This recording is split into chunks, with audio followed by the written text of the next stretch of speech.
In this morning's U.S. Bank Economic 360, U.S. Bank Vice President and Senior Portfolio Manager Mike Denneman joins us to talk about what to expect from consumers this holiday season and what it means for the economy. Mike is with Business Courier publisher Jamie Smith in the studio. Gentlemen.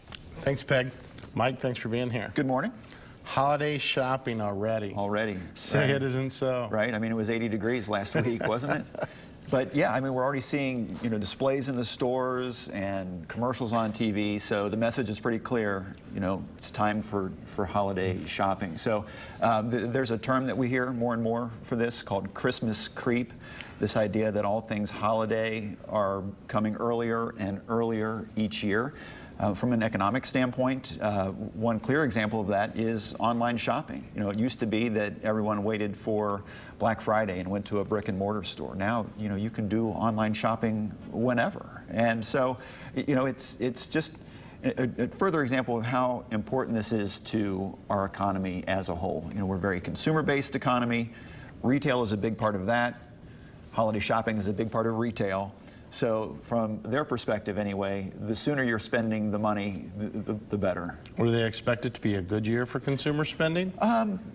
Let's say an okay year. It's all just speculation at this point, but analysts are suggesting a modest uptick, 2%, 3%, 4% increase over last year. So not a huge increase, but still a nice growth. A lot of that back to what we were talking a minute ago, retail being so important for the economy.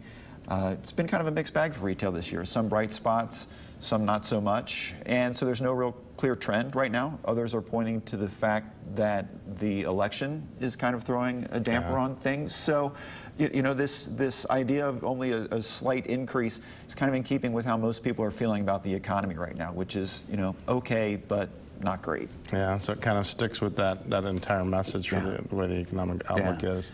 Well, I'm doing my part. I don't know about you, but I've been on the internet already buying Christmas gifts, and it can't be too early. Exactly. So this is something that analysts are pointing to more and more, that it's hard to get your arms around what exactly is holiday shopping anymore. Yeah, absolutely. It used to be very clearly defined, 6 weeks before Christmas. Now, people are shopping August and September. So, talking about that expectation of the uptick, if you look at the different predictions, that works out to an average of about $900 to $1,000 per family when you factor in gifts, decorations, entertaining, the whole 9 yards. So we'll see. Even though, as we're saying, Black Friday is not the cultural event that it once was, but it is still a very important guidepost to how holiday shopping is going. So while we're just speculating sitting here today, we'll have a much clearer picture. Well, I was going to say, I'm sure in early December we'll be talking about how Black Friday and all of November shopping was. So keep an eye on it, and let's talk about it in December. Will do. All right, thanks.